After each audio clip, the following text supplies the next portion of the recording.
Just glad to be here and to be able to share about grief, about managing grief.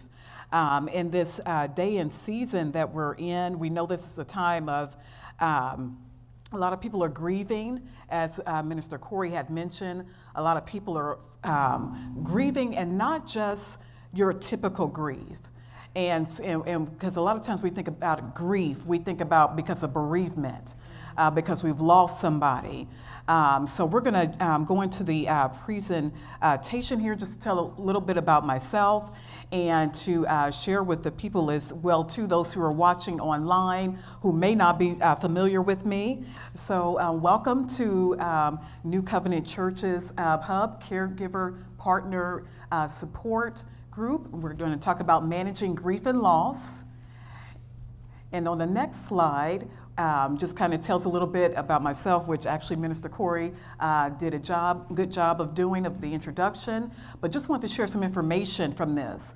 It just says, hello, friend. Grief is a universal experience, and in the words of Miss Dora Carpenter, we grieve because we loved. We grieve because we loved.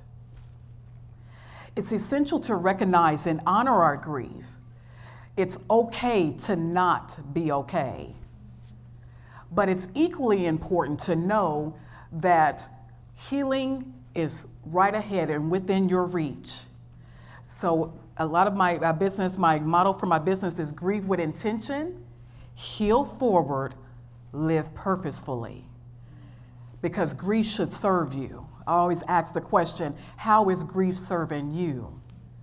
You can choose to allow it to serve you for the good or the evil. And we'll talk about it here on this next slide and kind of get a definition of what grief is.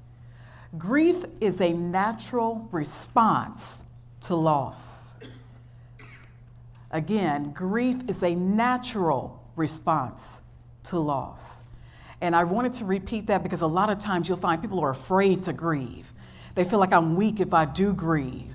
You know, have I lost my faith in God because I'm crying, because I'm hurting? And we forget that he said he is acquainted with grief. He's a man of sorrows. So he knows grief. He's felt grief. He's felt pain. And so God is not exempt for what we're feeling. Grief is a natural response to loss. And grief, everyone's grief looks a little bit different based on what the circumstance may be. Because some people cry a lot, and that for them, that's their grief. Some people may feel relief, that's their grief. Some people may overspend. There's many ways that grief can show up, and we may not know it's grief. So we're going to talk about that tonight, because we want to look at the many facets of grief, because it's not where it's just even keeled across the board. It's not just the one answer for everyone on how everyone grieves. So when I look here too, it says about grief is a natural response to loss. And grief can be caused by suffering. It's the emotional suffering you feel when something or someone you love has been taken away.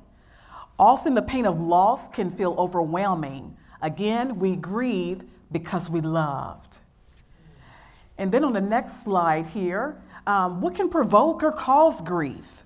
Again, we always think about death, but not only is it death, it could be divorce, it could be separation, it could be a breakup or other intimate loss or relational loss, like a friendship breaking up. It could be a job loss. That causes grief, because now you don't know where your next pay is coming. And you still have the bills are still coming, but where's your money? That's a loss. That's a grief. Pet loss. You know, any of us who own fur babies, we know, you know, they become like family to you, and they become attached to you. They know you, you know them. And that's a loss that we have permission to grieve over. Because a lot of times people will tell us, oh, it's just the animal, it's just the pet. No, he was family, she was family. So pet loss. Change in circumstances. If you move to a new city, or if there's a change in some kind of status, which can force loss of your previous support. You move or you have to relocate to another city. Now everybody and everything you knew is now gone. Right. And you have to start over again. That's a grief. Caregiving, health challenges, watching our loved ones every day, taking care of them, watching their decline, their health decline, the mental decline. That's a grief. And this list is not all inclusive, but these are some examples of things that could provoke or cause grief in our lives.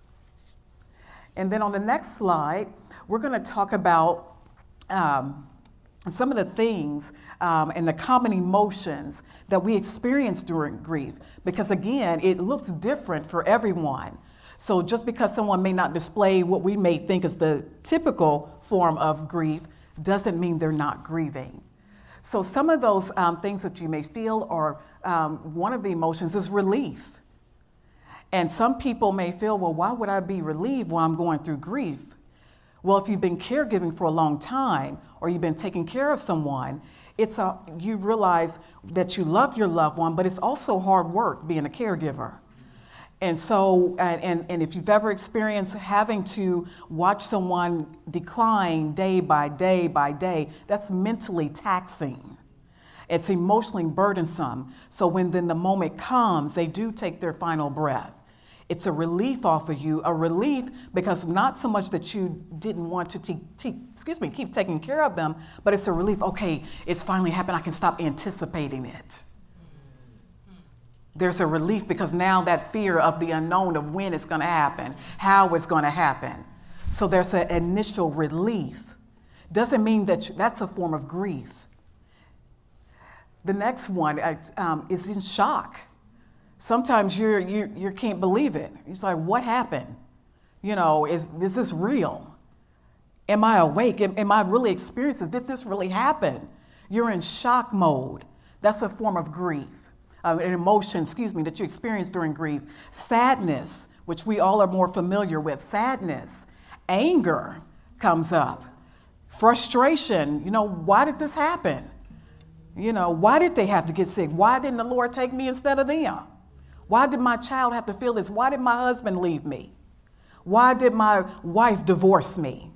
All of those things. Why did I lose this job? All of these things can cause anger in us.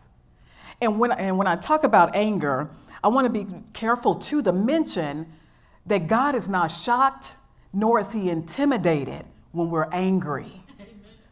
And a lot of times we think, oh, God is he's going to be upset with me. He's not going to receive me anymore because I'm upset. No, he is acquainted with all of our ways.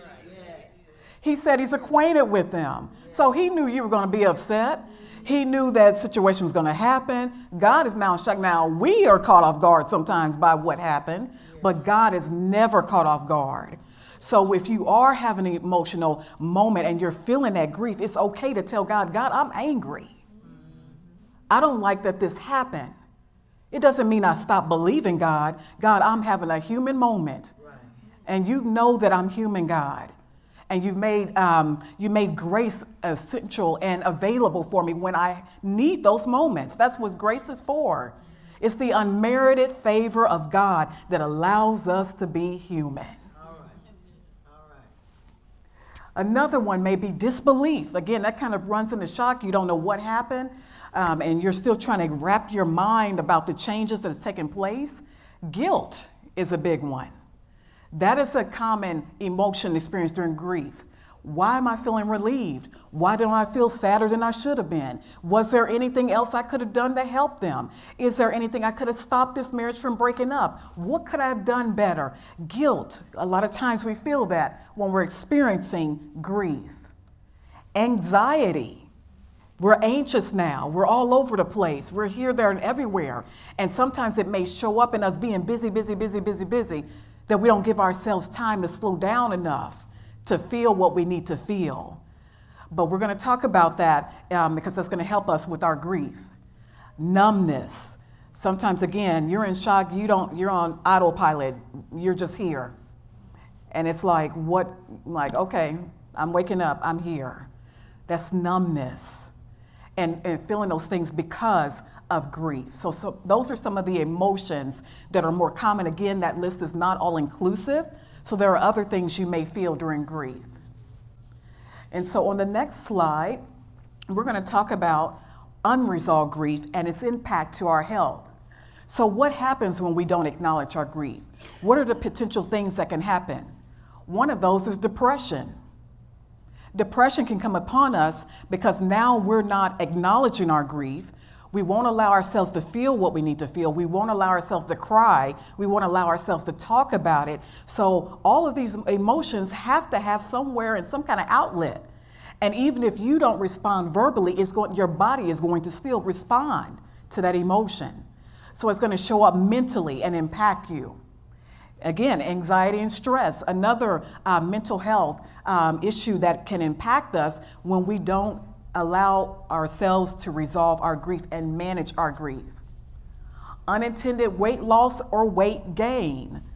Now, some of us might be like, okay, well, that's not too bad. I was trying to lose a few pounds. I was trying to gain a few. But when we're looking at if it's related to grief, we have to make sure that we're watching that, because a lot of times when we are depressed because of grief, we tend to overeat. And we know that obesity is an issue everywhere. It's an issue even in the church. People are dying before their time because we're not taking care of ourselves like we should. So we have to be careful even when we're grieving. Even though you may need to pick up, something to snack on, make sure it's something healthy that's going to help you, because you don't want to add that on top of the grief, the emotional part of grief that you're going through. And then I just said it, premature death. We don't think about it. When we don't deal with our grief, again, those emotions have to go somewhere in your body. It shows up in high blood pressure. It shows up in increase in anxiety. All of those things are a toil on our physical bodies. And eventually it will cause your body to break down. Cardiomyopathy, also known as the broken heart syndrome, is a result of holding in a lot of that stress, not dealing with the stress, not dealing with the grief of your broken heart. And so these are some of the things, and again, this list is not all inclusive when we talk about dealing with grief.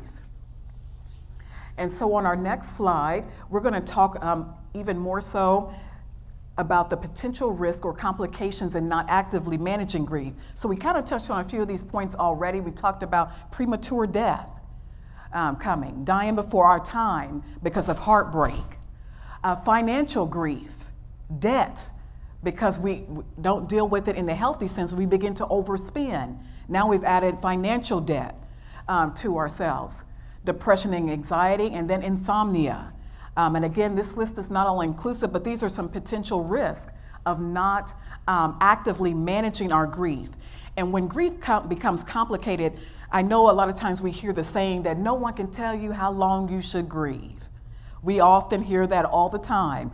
But science does state that if there's a prolonged grief comes typically after 6 months. If we're still feeling like that loss happened just yesterday, we're 6 months, a year in and over, and it's still impacting our daily lives, then we need to seek out help.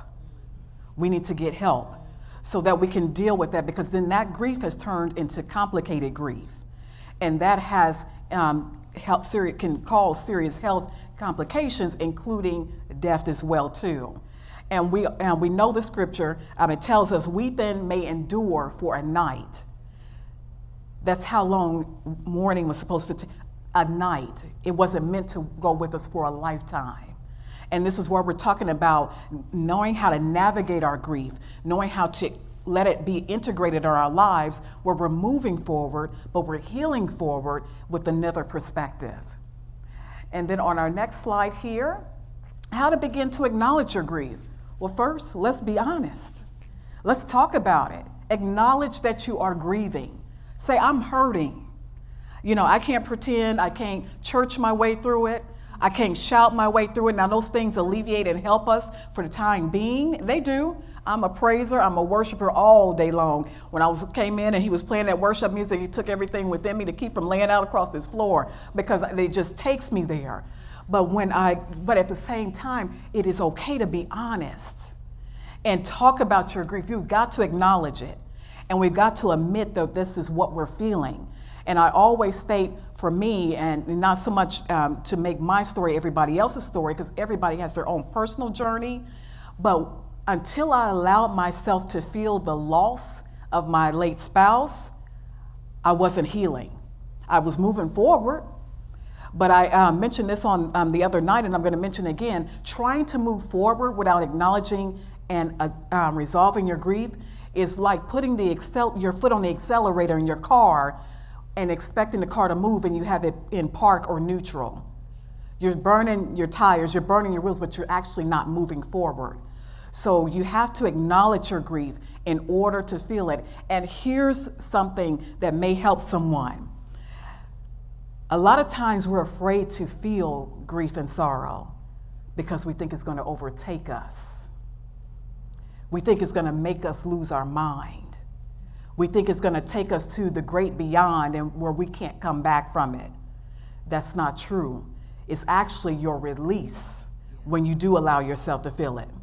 That is where your healing is going to start, is when you allow yourself to sit for a moment and sit in it and say, okay, this is it. And I can tell you, if you don't deal with your grief will deal with you. So we have to allow ourselves to feel it and allow ourselves to take that moment. And I share my story out to me after I had my husband passed away. I was his caregiver for 5.5 months. He died. I was there by his bedside when he took his last breath. And I felt the initial relief, but then the grief came, but I kept going on autopilot. Because let me keep moving, because I still got children to raise. I still got bills are still coming in. I still got to take care of my house. As a matter of fact, I was moving at that time because he had gotten injured in the place we stayed, so I couldn't stay there any longer because of the memories and the triggers. So I needed to go somewhere else. I started a new job. Kids were in a new school. It was a lot. I had just had a new grandbaby. It was a lot going on. It was a lot going on. And I remember driving, I was going to a Joyce Meyer conference, matter of fact, in St. Louis. And I was driving, and my late spouse is buried in Joyner, Arkansas, because that's where he is from originally. And I was driving to driving to Missouri, but that split on 65 between Memphis, because I would have taken the Memphis way versus St. Louis. And when I saw that Memphis side, I broke down. Thankfully, we were in traffic. And I just broke down and I cried. And that was the first time, it was probably almost 6 months later before I allowed myself to feel what I needed to feel. Because I was so busy running, trying to avoid the pain because I was afraid of where I thought it might take me. And I felt like I couldn't do it. I still got to be strong. And a lot of times for us parents, when you're raising children, you think, oh, I gotta be strong, I gotta be super. I said it, I think last time we were here, we can burn the cape. You don't have to be superwoman. You don't have to be Superman. How about be superhuman? Let your kids see your humanity. That's where I messed up. If I can be honest, that's where I messed up. Because I took my kids to counseling, but myself, I didn't allow myself to cry around them because mom had to be tough. Mom had to fill in the spots now where dad is gone. So when they were hurting, oh, baby, you're going to be okay. We're going to make it. But while that was good and sounded good, they needed to be able to come to me and be able to cry. And they needed to be able to see me cry. Because for them, that would have taught them that mom really did love dad. She really is sad about it. But instead, they saw me working and moving because I didn't want to deal with it. I didn't want to feel it. And a lot of times we run from our grief because, again, we think it's going to take us down. I was so scared to feel it. I'm like, okay, God, I'm not sure if I can handle this. I'm going to be honest. I'm like, Lord, I saw him when he fell and had his injury. He flatlined 4 times within the first 30 days of being hospitalized. I was there for that. I saw him take his last breath. I saw him in all this, before they took him off to the morgue, saw everything. I'm like, I don't know if I could take any more. But God had to allow me to feel it because God is still trustworthy. Yes, he is. And he can handle your pain. He can handle your sorrow. We think God is good for just jumping and shouting and being a blessing, but no, he said, I will be with you always, even until the end of the earth. He meant that. He meant that. And that was one of the things he told me, and not to get too distracted off of the PowerPoint because I'm going to want to at least wrap up in the sense that you all have a chance to share and talk and ask questions. But that was one of the things the Lord told me when I was battling that night, and he was telling me, I'm going to take your husband. I said, God, I don't know. I said, I can't do this. What do you expect me to do? I've never planned a funeral, blah, blah, blah, blah, blah. I've never been a widow. This is my first time being married. I only was married for 5 years. All of these questions, all these things I set before the Lord and asked him. And the one thing that he told me, he said, Jan, he said, I never promised you that man would not leave you. But I myself have said, I will never leave you nor forsake you. And I need you to trust me. And it's because of God telling me that the reason I'm standing here today. It is truly the Lord that gives us strength to get through anything we go through. Even when we don't believe it ourselves. I had a shaking in my faith because I'm like, okay, God, now you're asking me to trust you. I trust you for a lot of things, but this one right here, I'm gonna need you to help me because I've never been here before.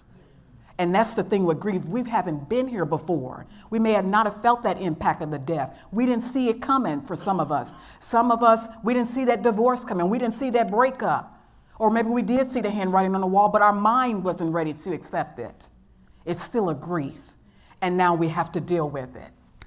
And so on the next slide, we're going to talk about seeking professional help, whether it's via grief or grief coaching. I'm sorry about that, Dr. Hudson. So seek professional help, whether via grief therapy or grief coaching. At some point, you may get to the point where you can no longer, you're not able to move beyond that. Seek therapy. Seek help. We believe in God in therapy.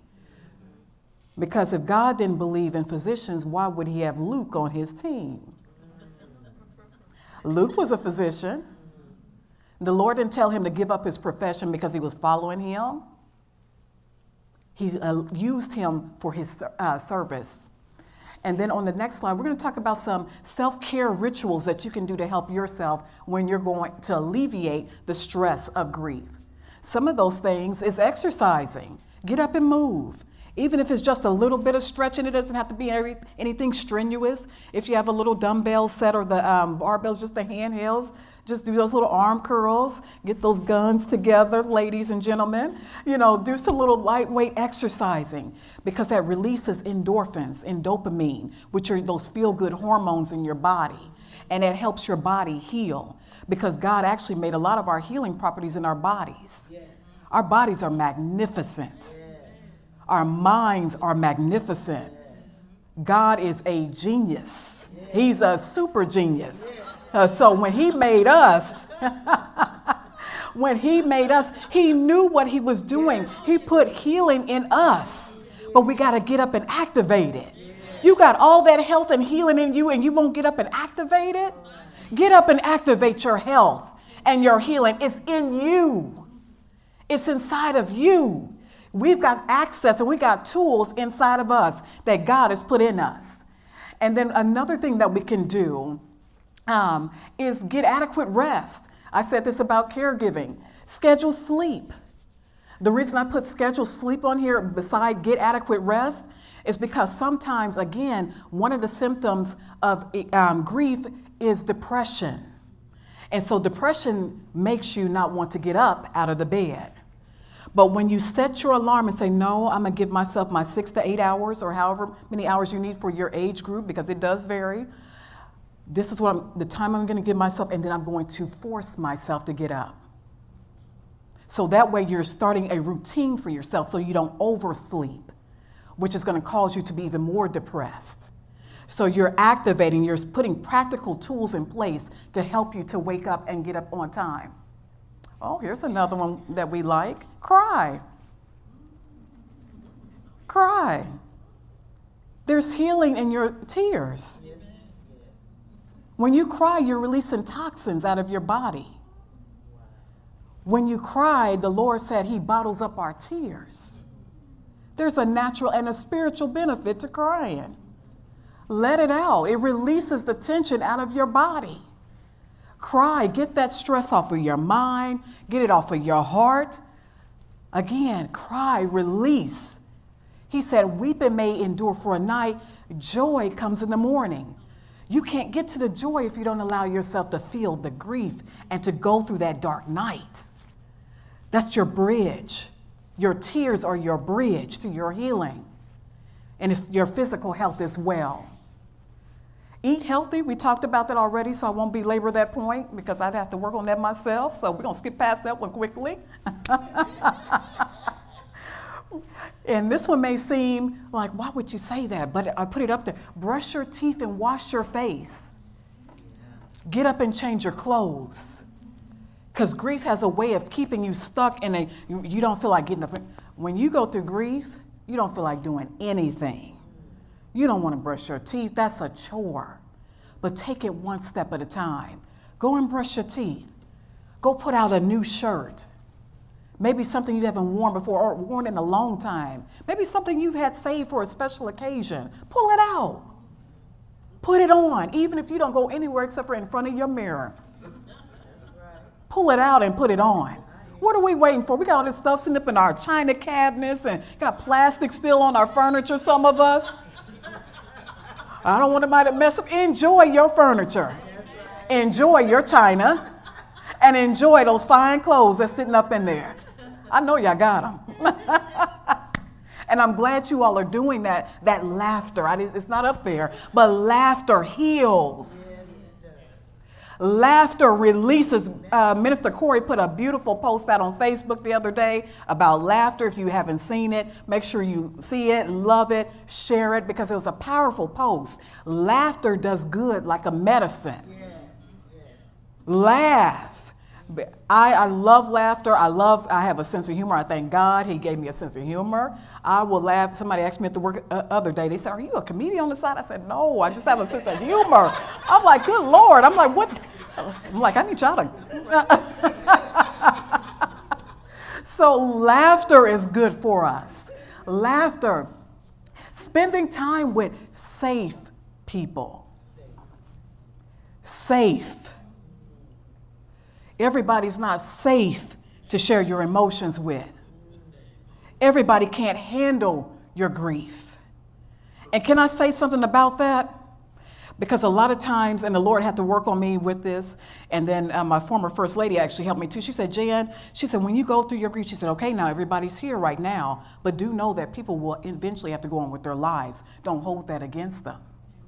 Wow. That helped me not to become bitter in my grief. Because sometimes we expect people to walk all the way through the journey with us. Well, you were here you only showed up at the funeral, but I haven't heard from you since then. Enjoy, Dr. Moore says this, enjoy the 3 ounces, which means enjoy what people can give you. Be grateful. Some people can't handle it. And that's just the bottom line. Some stuff, honestly, we can't handle. We haven't always had the perfect words to say. I know I haven't. And then be able to allow people, but when you are around people, get around people who are safe, who you can cry with, who will, and people even that may trigger you. And when I say trigger, I mean in a good sense, because sometimes we can cry too long. Did I just say that? Oh yeah, I did. And sometimes you need somebody to say, okay, all right, you've been crying for 12 hours. I need you to come on now. I need you to come on, let's go on outside, let's get some sunshine. You need good people like that in your life because they're trying to help you not to die in your grief. So you need those people in your life. Church, come on, keep coming to church. This is a beautiful church. I know you all have a beautiful ministry. I'll be listening to y'all. So we go to your church. And when I say that, I know for some people, they may not go to church, you may be viewing, or church has been an unsafe place for some. Because again, we only look at grief in a one-sided way. And so when we're talking about grief, we're talking about also not only just death, but even divorce. And church becomes an unsafe place for those who are grieving divorce. Because now they're feeling judged. And we want to make our churches a place, a safe haven. Yeah. We are a hospital, that a wellness hub, that we're trying to help people heal forward. Pray and meditate. It's another self-care routine to alleviate stress because that's your communication time with God. And I always say, I have to tell on myself, because one day I was going, oh, Father God, in the name of Jesus, we know how to pray. And the Lord told me, he said, I don't need that. He said, I just need you to be honest. Take the mask off. Get honest before God. You can leave your church lingo. When you go before God, God is your safe space. He's your refuge in the time of trouble. He said, you can be real with me. I'm not going to judge you, and I am the judge, but I'm not going to judge you. I know how you're feeling anyway, whether you say it or not. Don't forget, I know your thoughts from afar off. So I know what you're thinking. So again, that time is your time to kind of release and sit with God and have that honest conversation. Lord, I don't like how this turned out. I don't like being alone. I don't like the struggles that I'm feeling because I'm by myself. Ask those questions. We always say, don't question God. No, I have a lot of questions. And I've asked my questions. Now, did he answer me on all of them? No, but he gave me peace with the ones he didn't answer to let me know that his will was best at the end of the day, even when I couldn't see it. And so that pray and meditate. Get involved in community and church activities. Surround yourself with people and places that are moving and doing things. I don't know about you all, I get motivated being around other people. And I know and believe it or not, I'm an ambivert. So that's an introvert and an extrovert. So I'm an ambivert, so I can get up and talk but when I get by myself, I'm like, okay, that's it. That's enough. All right, let me go sit in my closet. No, I'm not. Now, I'm not a recluse. No, I'm an introvert. So, and so, develop a new hobby. What have you always wanted to do that you've never done before? Or that you felt like you couldn't do because you were caregiving? Or because you were in that marriage? Or because you did have this going on and that going on? What is it that you can try new now? What new routine, what new habit can you develop? Develop yourself. We're never too old to learn. That's right. Please don't despise where you're at in your life right now. You're never too old to learn. You're never too old. I went back to school here, 2019, after being out of school for so many years. Didn't know how I was going to do it. I'm like, Lord, now you're going to have to help me because this has been a long time. And ended up going to school, completed 2 associate degrees in this 1 year because of God. But it taught me new things, and it gave me new experience, and it helped me with my grief. It helped me to move forward. And then also take a nature walk or a nature drive since it's getting cold outside. Go out and see these pretty Christmas lights. If that's a trigger for you, then maybe go somewhere else and just get out, get that fresh air, that breath of fresh air. Get outside your home sometimes. Sometimes we're afraid, and some people have remained inside and secluded. But since the pandemic, they've been afraid to go back out. But that's actually, we want to make sure we're getting out. We're engaging with people, we're talking, because that helps your brain, and it keeps your brain to keep working and functioning when you're talking and you're getting to know people, and that helps prevent Alzheimer's. It helps prevent dementia. When we're up and we're active, we're meeting and we're doing, and we're going out and exploring. So do those things for yourself. How does professional therapy or counseling help you navigate grief? It provides a safe space for you to express your grief without fear of judgment. Therapists have many hours of clinical expertise and training in human behavior, psychology, and other modalities that can help provide practical tools and skills that help you manage your grief. And in some cases where needed, therapists can prescribe medication. Now, I am a grief coach. I'm not a grief therapist. So there is a difference. The main difference is that the therapist has more clinical expertise, and they can prescribe medication. And so they deal with a lot of your past and so forth and so on. And with the coach, you actually walk through the grief. I meet you where you're at and help you to process that grief. So that's the main difference, because I know people always say, well, what's the difference? And so I just want to provide that education as well, too. Some faith-based practices, and trust me, we're almost finished. And then I'll open up the floor, and we're going to have a comfortable little setting. I'm going to pull up a chair here, and I'm going to sit down with you guys, and I'm going to let you all talk and ask questions. So faith-based practices that can help alleviate grief, some of these we've already talked on. Prayer and meditation, again, that helps you to release that emotional buildup of grief-related stress, because grief is stress.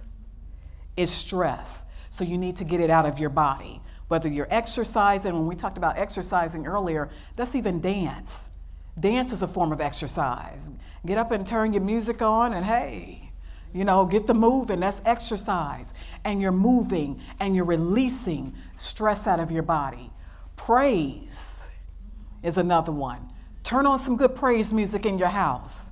If you don't turn on music in your house, if you never thought about it, because we're so busy sometimes we don't think we just turn on the TV and keep it moving, turn on some worship music, turn on some praise music, clap your hands, stomp your feet, almost like you're in church, but in your own house. Make your house a sanctuary.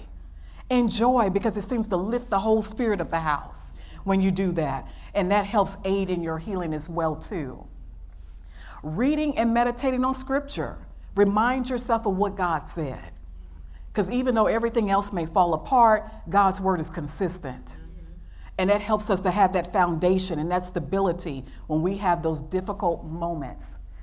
And then some other faith-based practices that can help alleviate grief is I put on there diverse support groups. I love the fact that you all have the caregiver support group. That is so needed because we don't have it a lot. And unfortunately, I have to say in our African American, our Black and brown communities, you don't see that a lot in our churches. But again, we're growing to start including those, but having diverse support groups for the divorcees, for the caregivers, for the bereaved, that goes beyond just the meal that we provide. Are we checking in on them after so many months, 6 months down the line, a year later? Are we checking to see how they're doing?